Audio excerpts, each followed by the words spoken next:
The morning I slid the flash drive across the coffee shop table to a detective in a rain-dark suit, South Lake Union smelled like citrus cleaner and diesel. The ferry horns moaned through a low ceiling of clouds. Traffic hissed over wet asphalt. My hands shook so hard the spoon clinked the ceramic twice before I could still it. Detective Ames wrapped the drive in a small evidence bag like it was a bird with a broken wing. "Is this everything?" he asked. I stared at the bag. Inside, it was a month of my life. Screen recordings, calendar invites, Slack exports, keycard logs, the audio of a single sentence that still scraped my skin when I replayed it. I had named the main folder Lemon Light because that's what the executive floor always smelled like, overripe lemon and money. "It's enough," I said, though enough is a word you only believe when you're out of options. When I stood to leave, my palms left damp prints on the tabletop. I wiped them with a napkin that smelled like recycled paper and coffee. Across the street, our building's glass facade looked like an aquarium. Floors stacked with people in dark suits moving in slick, choreographed lines. On the 22nd floor, my boss's office faced the lake. He liked to say you could see everything from up there if you just learned how to look. 2 hours earlier, he had leaned across his desk, the soft thud of his ring tapping wood, and told me there were 2 ways forward for me at Hale Venture Group. He had called them paths, the way a person names a trap, a choice. "Be smart, Maya," he had said, his voice pitched low, proprietary. "I can carry you the rest of the way, or I can make the ground very uneven." I could still smell his cologne. Amber, pepper, something expensive and hungry, stuck in the fabric of my blouse. In the hallway, the printer had lain down another inch of paper, line after line of the pitch deck I'd stayed late to mend. I'd lifted my phone, thumbed record, and told myself that one sentence might be the plank I needed to walk out on and still reach the other side.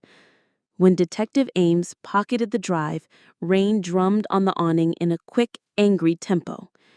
"We'll be in touch," he said. I stepped into the gray, my breath fogging the air, and took the long way back to the building. Every stoplight felt like a dare. Every reflected face in the glass asked the same question.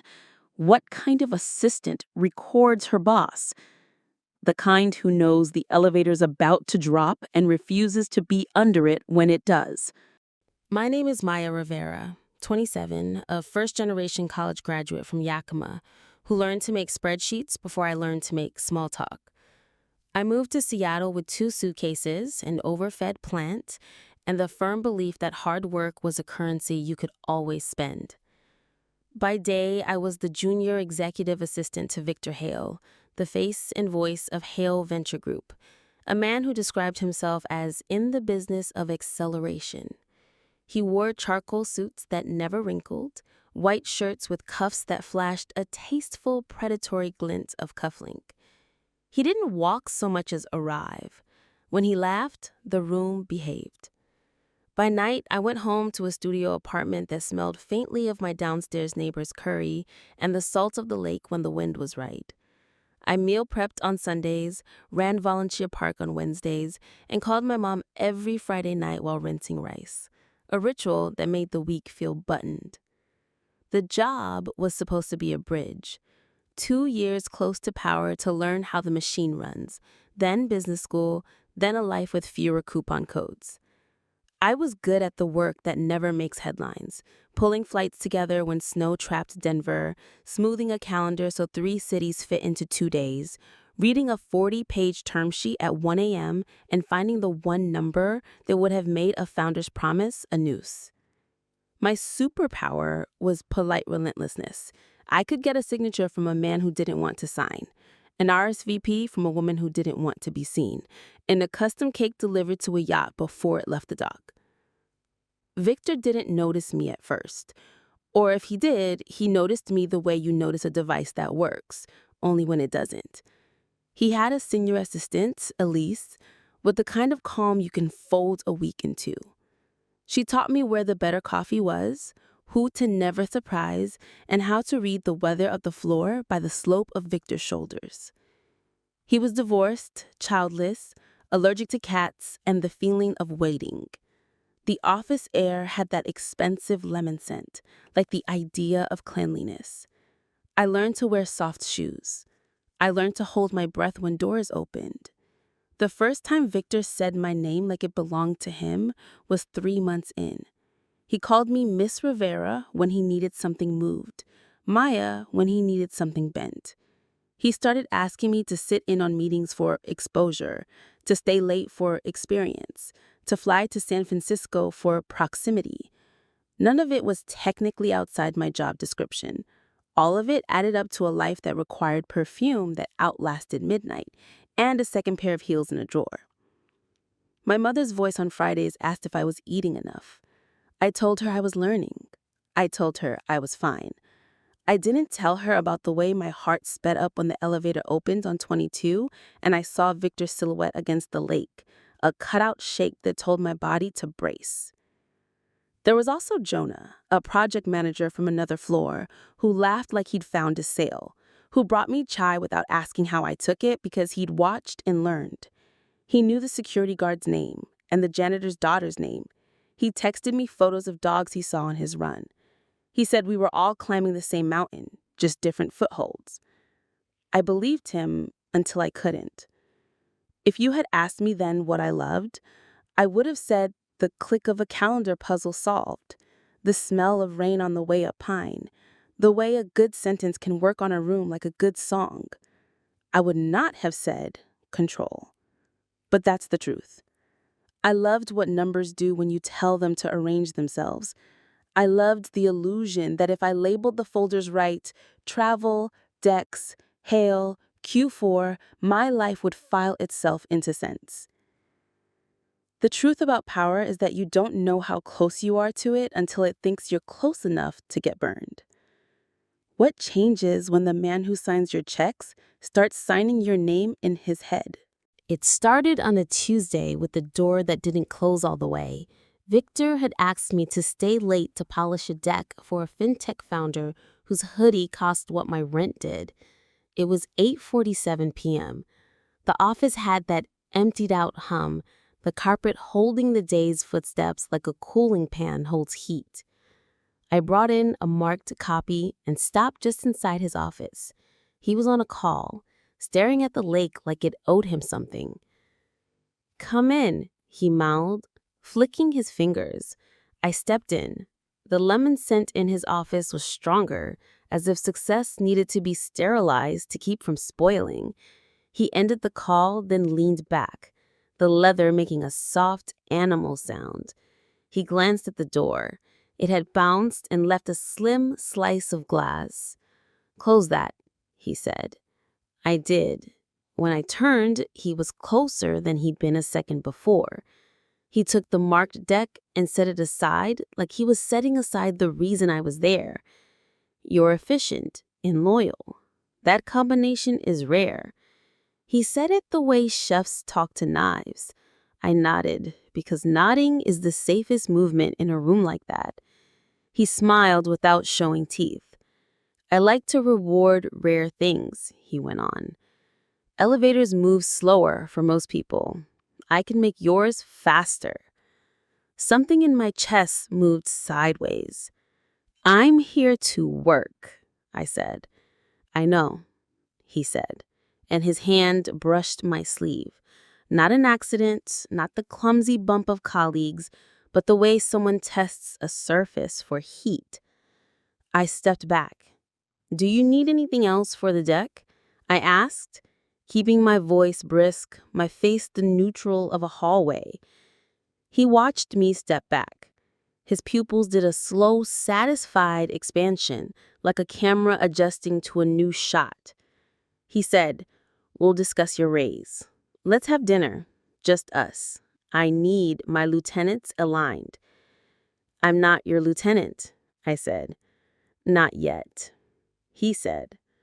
When I left, the hallway air felt colder.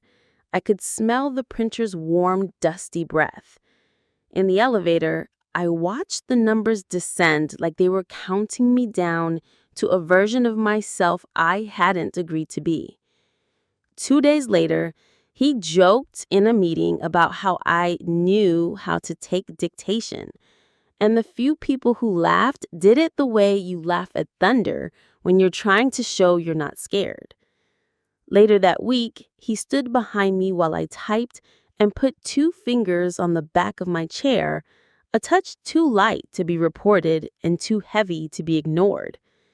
Each move was small enough to be explained away, large enough to make the air around me taste like metal. The following Monday, an email arrived from HR. Performance conversation. No context, no metrics, just a time on the calendar that overlapped with the dentist appointment I'd scheduled 6 weeks earlier. I rescheduled the dentist. I brought my bullet points and my numbers and the steady voice I used in storms. HR listened. HR nodded. HR said they'd heard Victor say I had potential, and could I be more of a team player during offsites? When I asked for specifics, they offered words that felt like fog: attitude, culture, fit. When I left the HR conference room, I saw Victor across the atrium laughing with a man in a navy suit. He looked up and saw me seeing him and touched 2 fingers to his chest like we shared a secret. In my pocket, my phone was hot, my fingers itching to press record, to capture something I could hold up to the light and force into edges. When someone moves the goalposts and tells you it's mentorship, how do you measure your way out? I started noticing the small edits he made to the world. My calendar invites began to appear with titles that read like yoga poses: alignment, vision sync, pathing. They were always after 7, in rooms with soft chairs and doors that kissed shut. Victor started forwarding me reading at 10:58 p.m. Articles about loyalty, PDFs about executive presence, a book excerpt that argued greatness required sacrifice without naming whose. He began to text after midnight. At first it was, "Great job today," then, "Couldn't do this without you," then, "Up?" The word glowed on my screen like a burn. I stopped answering anything after 9. The next morning, he'd lean in the doorway to my cubicle with his coffee and say, "You disappeared," like I had failed to follow him through a maze only he could see. Elise, the senior assistant, pressed the cappuccino into my hand one morning and held my gaze one beat too long. "Document everything," she said, quiet enough that the milk frother hit it. "What do you mean?" I asked, though I knew. She lowered her eyes. "You'll know." In the break room, the coffee smelled like scorched almonds. In the bathroom, the lemon scent had a bleached throat. In my chest, my heart learned to press its back to the wall. A week later, my key card stopped working for the executive kitchen. I stood there, feeling ridiculous, tapping the reader until the light stayed red like a flat line. Victor walked by, paused, just a fraction too long to be coincidence, and said, "Ask Elise, she can get you back in," as if the kitchen belonged to me only through the grace of other people. The next day, IT accidentally removed me from a Slack channel where a deck was being built. When I asked for access, the request bounced to Victor for approval. The approval took 12 hours and came with a note: "We need to route communications more efficiently, Maya. Don't worry about everything." I worried about everything. I began to take slow screenshots, the way you take slow breaths to keep from crying. I learned the keyboard shortcuts for recording your own screen without a mouse click. I forwarded myself emails from my personal account and saved attachments to a folder named Recipes. My mother had taught me to keep the good jewelry in a coffee can labeled Flower. This felt like the same craft, translated. And then came the first raise. It arrived as a calendar invite titled Path Discussion, Compensation, at 7:30 p.m. on a Friday in a private dining room at a restaurant people said you needed a favor to get into. I declined, proposing a Monday afternoon in a conference room. He replied with a single word, dinner. I wrote back, not possible, boundaries. My hand shook, but the period felt like a dot of paint you let dry. His response arrived 6 minutes later. You're making this hard. I showed Elise the thread. She read it with her lips pressed together. He'll escalate, she said. HR won't, I started. HR keeps their job by keeping his, she said, not unkindly. That night, I felt watched in my own apartment. The light from the street bled in around the blinds. My neighbor's music thumped like a slow heartbeat through the floor. I put my phone on the counter and covered its camera with the Post-it like a superstition. The lemon scent that had begun to cling to my clothes had followed me home and built a small, clean house in the back of my throat. On Monday, a performance note appeared in my file that I could only see because Elise whispered the path to where the system hid it. It cited difficulty taking direction and uncollegial tone. It had no author listed. The timestamp matched the hour I had declined the dinner. I printed the note. I highlighted the time.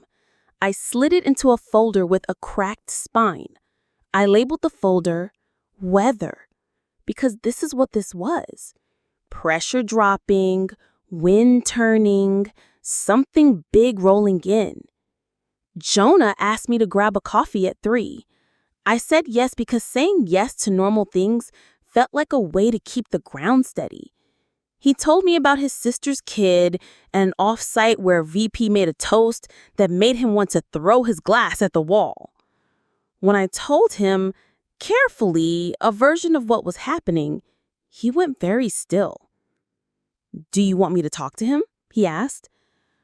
I want the structure to work. I want the rules to matter, I said. He rubbed his thumb along the seam of his cup. Sometimes the only rule is who can smile longest. When the architecture of help leans toward the people who built it, where do you stand when it starts to fall? The first twist wasn't that Victor wanted something I wouldn't give. It was that the people tasked with keeping him from wanting it had built stairs for him instead. I learned this in the HR director's office on a Wednesday that smelled like someone had just peeled an orange. Kara, all soft cardigans and harder eyes, offered me tea. Her office had 3 framed quotes about courage in tasteful fonts. I want to file a formal complaint, I said. The word formal felt like a buckle snapping closed. I set a printed packet on her desk, dates, times, exact phrases. My hand brushed a small ceramic dish of paper clips. The metal clicked together like teeth. Kara skimmed. She nodded at the right places. When she looked up, her smile was the same smile you give a person who's lost their change and doesn't know it yet. We take these concerns very seriously, and Victor speaks very highly of you. That's not nothing. I'm not asking for a compliment, I said. I'm asking for a process. Of course, she said quickly. Process. We'll open an inquiry. I do want to note that dinners and off-site mentorship are common at your level. It's a gray area. It's not a gray area if I've said no. Her eyes flicked to the door, then back. May I be honest with you? She asked, lowering her voice like we were about to share a secret. I've seen this before. It's better to reposition than to confront. We can move you to another principal. We can frame it as growth. You're asking me to start over? I said. I'm suggesting a path that doesn't put your future at risk, she said. And for a second, I saw a younger version of Kara in a mirror somewhere, telling herself the same sentence. It's not capitulation, it's navigation. Will the note be removed from my file? I asked. She blinked. What note? I said, the performance note from Friday. She looked down at her screen. I don't see... She paused, then typed faster. Ah, that's internal calibration. It's not actionable. It's a story about me I didn't write. She smiled again, gentler, like I was a child angry at the weather. Maya, we care about you here. Let us help you make the right move. On my walk back to my desk, I passed the glass wall of the boardroom.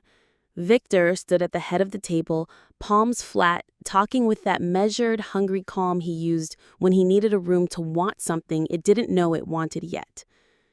Kara stood at the far end, nodding. He turned his head and our gazes met through 2 panes of glass and a long table. He smiled like we'd just shared a joke. Elise found me an hour later in the copy room, where the hot, dusty breath of the machine made the air feel used. She shut the door and leaned back against it. Kara and Victor dated, years ago, on and off. Don't put anything in her hands you can't afford to have on his desk in 5 minutes. I stared at her. The copier lit a bar of light across her face, then went dark. Somewhere a stapler snicked twice. How do you know? I asked. I'm the one who booked their flights. The stairs Kara had built in her head were for herself once. Now she was asking me to climb them too. That night, I went home and put my phone face down on the table like it was a live wire. I sat on the floor and created a new email account with a dumb, forgettable name. I uploaded the first batch of screenshots and recordings, labeled them with times that had already happened. Then I wrote a list of names, women who had left HGV in the last 2 years after less than 18 months. I found 2 on LinkedIn and sent messages that felt like jumping from a moving car. Hi, you don't know me. I work at HGV. I have a question about why you left. If you can't answer, I understand. One replied in 15 minutes. I can't put it in writing, but I can meet. If the safety net is stitched by the same hands that pushed you, how do you fall without letting them decide how hard? The first woman was named Priya, a former associate with bright eyes that dimmed only when she said the word off-site. We met at a donut shop that sold coffee in paper cups that went soft at the rim. She wore a navy blazer like a shield and held her cup with both hands. I thought I was special, she said simply. That's how they get you to walk into a trap smiling. He called it leadership grooming. The room had a view. The first time he brushed my wrist, I told myself I had imagined it. The second time, I told him not to. The third time, I left, and I was on a performance plan the next day. HR, I asked. Gave me an exit package with an NDA written in font so pretty it felt like it would be rude to argue, she said.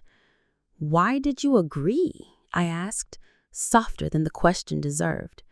She laughed into her cup. Because I needed a job after, because they were already calling references. When she left, she squeezed my hand, quick, like a relay passing a baton. Get a lawyer before you get brave, she said. The second woman, Sophie, met me in Volunteer Park under a maple that dropped leaves big enough to be plates. She had the wary posture of a person who has learned to expect a camera in a flower. She didn't sit. She told me about a message he'd sent at 1:13 a.m., about a dinner that didn't end with dessert, about the way he'd smiled later when she cried in a conference room and told her she was being dramatic. She told me about Kara's gentle voice. She told me about the way the elevator felt slower the day she was escorted out. I thought telling the truth would fix it, she said. I learned that truth with that leverage is confession. I went home and put the kettle on even though I wasn't going to drink the tea. The hiss steadied me. I texted Detective Ames, a number I'd gotten through a friend of a friend at a nonprofit that helped women who'd had enough. "If I brought you something, would you know what to do with it?" He replied, "Depends on the something, but probably." In the office, Victor continued to build his case that I was difficult. I started receiving calendar holds that never came with agendas. In stand-ups, he praised a junior man for work I stayed late to fix. He CC'd me on emails to Kara about my great raw talent that needs shaping. He called me kiddo once in a tone that made me want to scrub my skin. Jonah watched me one afternoon when we were both waiting for coffee to drip. "You're not sleeping," he said. I said, "Congratulations, you can read faces."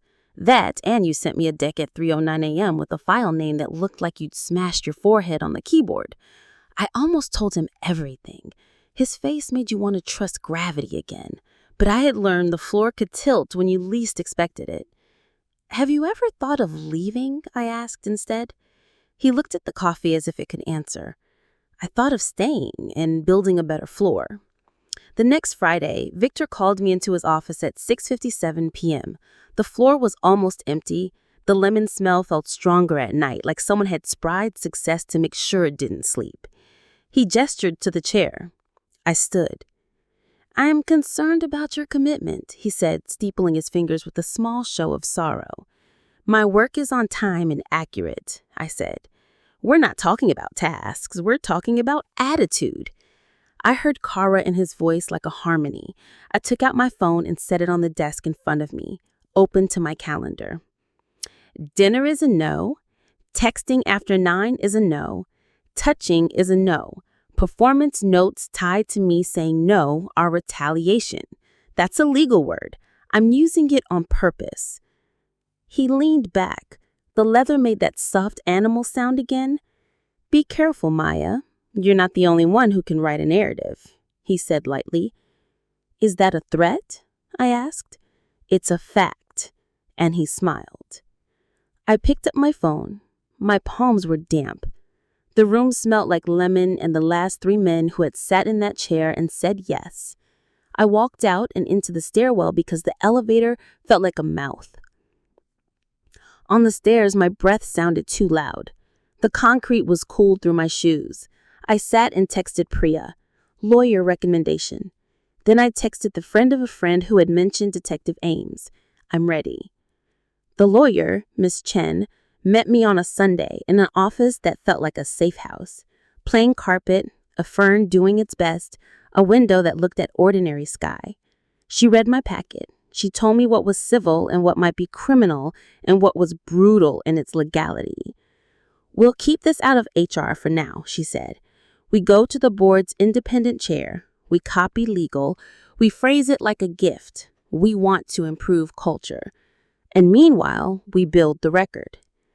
"How do I not get fired?" I asked. "You probably will," she said, kind as a doctor. I laughed because the alternative was crying. She slid me a tissue anyway. 2 days later, Victor sent me a calendar hold for a mentorship, 4 Seasons Bar. I declined.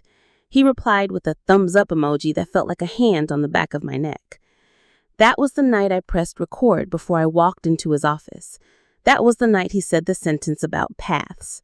That was the night I realized leverage sometimes sounds like your own voice coming back to you from a tiny speaker in a detective's palm. When the fire alarm is wired to the man with the lighter, who do you call before you smell smoke? There's a moment when the options in front of you are both bad, and you pick the one that leaves your name intact. Miss Chen laid it out for me on a yellow legal pad that smelled faintly of pencil shavings. Path A, internal complaint through HR, likely repositioning, silent exit, clean reference written by the man I was leaving because of.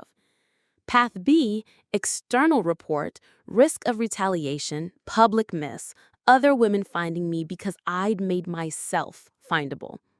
"What do you want your life to look like in 6 months?" she asked. "I want to sleep without rehearsing conversations I didn't have," I said. "I want to walk in through a room and not calculate the angles." She nodded. Then B. I signed forms that made me feel like I was either brave or foolish or both. We sent a letter to the board's independent chair that did not use the words monster or ruined or afraid, though I thought them. It used dates. It used policies. It used the phrase quid pro quo like a weight you place on a page to keep it from flying away. We copied a general counsel who had a reputation for preferring headlines that said swift action to ones that said cover up. We blind copied Detective Ames with the recording attached. Then I made a decision inside the decision. I would not meet Victor alone again. I would not close a door between us. I would not respond to any message after 9. I printed the policy that said I didn't have to and taped it inside my notebook like a talisman. The cost came fast. My calendar emptied of anything that mattered. A junior man was temporarily reassigned to Victor's projects. He became the person CC'd on threads I had started. An industry email blast went out announcing staff realignments that put me in the paragraph with the words support and back office. When I asked Elise how long the temporary would be, she met my eyes for one long second and then looked away. That evening, I boxed the personal items at my desk. The tiny jade plant, the photo of my mother holding a pie with the pride of a queen, the ceramic whale someone had left on the kitchen counter with the post-it that read, "Please adopt." The whale fit in my palm with a pleasing weight. I put it in last and closed the lid. On my way out, Jonna fell into step beside me under the awning. Rain stitched the air into fine lines. The sidewalk smelled like wet concrete and something fried. A bus sighed to a stop. Faces floated by in windows like fish in a lit tank. I went home and sat on the edge of my bed and felt the room tilt around the fulcrum of a choice that would not let me off easy. When you pick the hard right, how long do you hold your breath before the air changes? The unraveling began with a calendar invite I didn't accept and a hotel room I didn't enter. Investor dinner, private suite, the subject read, with a location that used a floor number instead of an address. I declined.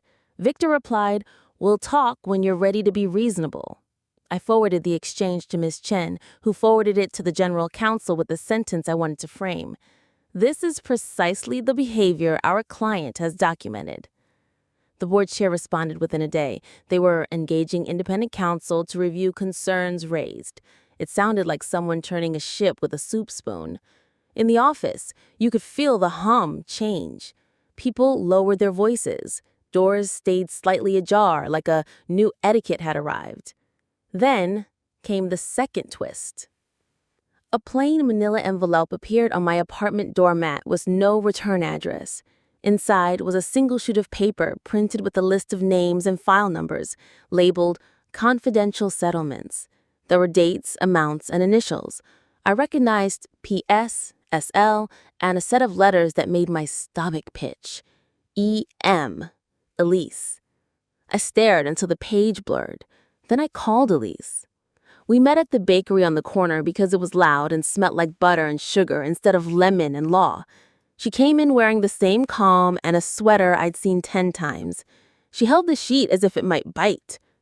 She said, "I signed because I wanted out. He never touched me. He touched my life, my time, my sanity. When HR offered money to leave with a nice note, I took it. I hate that I took it.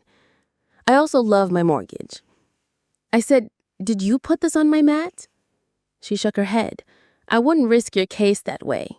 She looked at me with something like awe and something like regret. "But someone wants you to keep going." 2 days later, a second envelope arrived. This one held a small black object, a thumb drive. I considered not touching it. Then I put it in an old laptop that didn't know my Wi-Fi and opened it like you open a door when you're sure a dog is behind it, but you're hoping it's friendly. It contained the security camera clip from a hotel hallway. The angle was low, near the carpet, as if the camera had been hidden in a rolling bag. The footage showed a door labeled 1904 opening, Victor stepping out, adjusting his cuffs, looking both ways. A woman I didn't know slipped out behind him, wiping her eyes with the heel of her hand. Victor placed a palm on the small of her back as if he were a door he was closing. The timestamp matched the night of a mentorship offsite from 3 months earlier. I slid the laptop away from me like it was hot. I emailed Miss Chen. I texted Detective Ames. You're going to want this. That night, my phone lit with a new number. You don't know me, the text said, but I know what he did. He did it to me too. The name that followed was Sabrina, a receptionist from 3 years ago. Then another message blinked on screen from a different unknown number, and another. Each came like a wave, catching me one step farther out from shore. The next morning, Victor stood behind me at the coffee machine and said in a voice warm enough to melt butter, "I'm disappointed, Maya." I said, "You're not entitled to my silence." He chuckled. Silence? No, I prefer music. He meant the music of people saying what he wanted them to say. At noon, security asked me for my badge. The guard said, "Temporary." I was apologetic. While IT does a thing, I handed it over. The lanyard felt empty around my neck, a ghost of longing. By 3, a rumor had moved through the building that I'd stolen company documents. By 4, my access to email was under review. By 5, Miss Chen had filed a retaliation claim so clean and sharp it could have been used to cut a cake. The board announced an independent investigation. Victor sent an all-staff email about how grateful he was for the chance to learn. I stared at the words until they turned into shapes and then back into words again.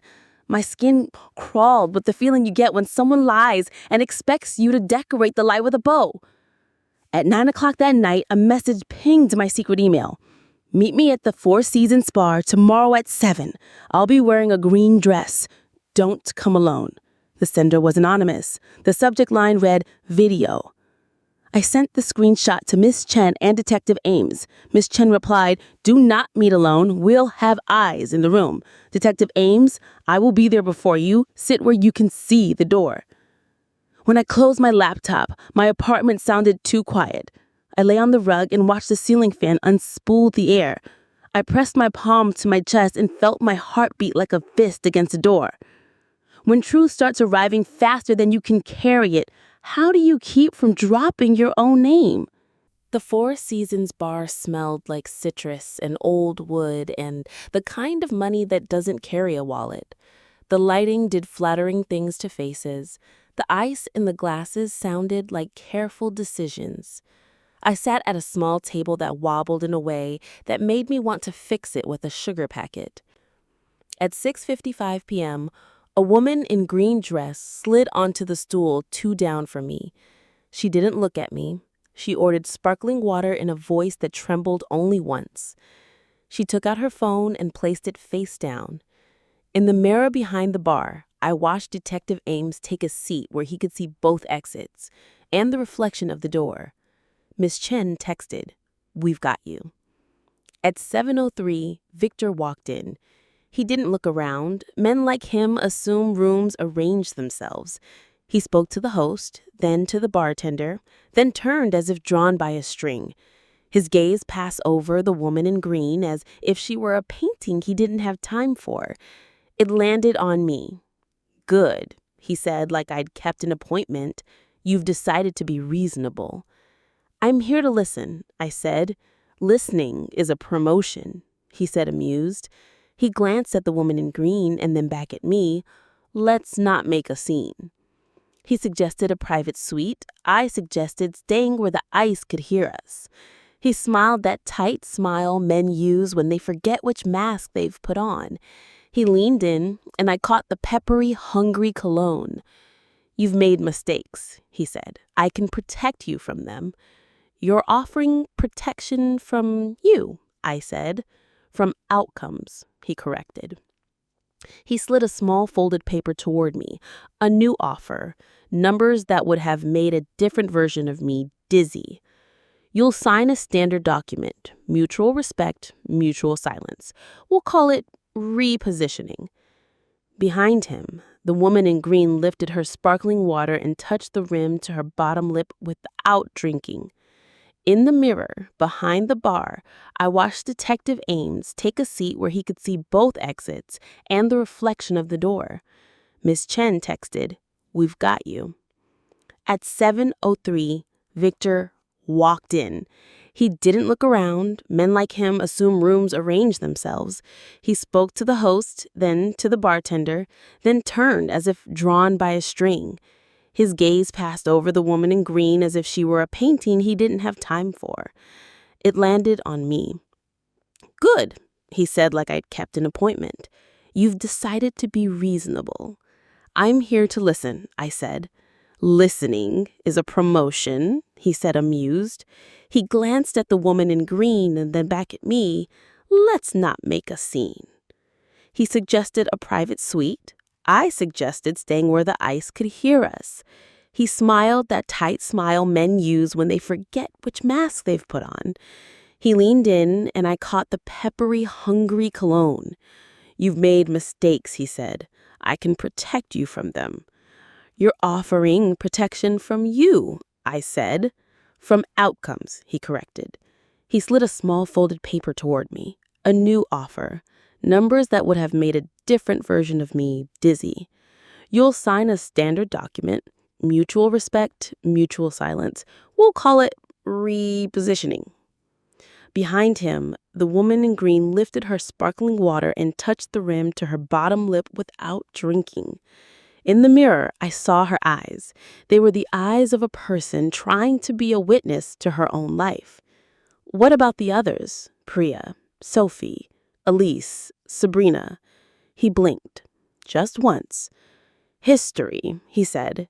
"And the hotel, room 1904. Something inside his face hardened a half shade. "Careful, Maya," he said. "There are laws about defamation. There are laws about everything I've documented," I said, and my voice didn't shake. In my bag, the small recorder Miss Chen had given me hummed its quiet, obedient hum. He leaned closer, and no one will believe you if I decide they shouldn't. In the mirror, the woman in green flinched like the word had touched her back. Detective Ames stood. He smoothed his jacket like an apology. Two other people I hadn't noticed earlier, one by the host stand, one by the hallway, shifted their weight. "Mr. Hale," Ames said, polite, almost bored, "we'd like a word." Victor smiled at him the way you smile at a valet who says the car isn't ready. "Of course, officer," he said, "always happy to cooperate." "Detective," Ames corrected gently, "we're executing a warrant for devices and records related to an ongoing investigation." Victor laughed. "You can't take my phone." "We can," Ames said, and held out his hand. Victor's eyes flicked to me, then to the woman in green, then to the exits like he was reading a map no one else could see. He placed the phone in Ames' palm with theatrical calm. "You're making a mistake," he said, but it sounded like a line he'd practiced and now didn't believe. The woman in green stood, quietly, as if she were excusing herself to the restroom. She passed me without a glance. As she reached the door, she paused and set a small, flat envelope on the host's stand. The host blinked at it like it had materialized. On the outside, in neat block letters, was written, "For the record." Ames nodded at a colleague, who retrieved the envelope with tongs like it was fragile. Victor watched, amused at first, then not. "Mr. Hale," Ames said, lowering his voice, but not enough that I couldn't hear, "we have video from hotel security, statements from multiple former employees, and a recording you made for us yourself just now."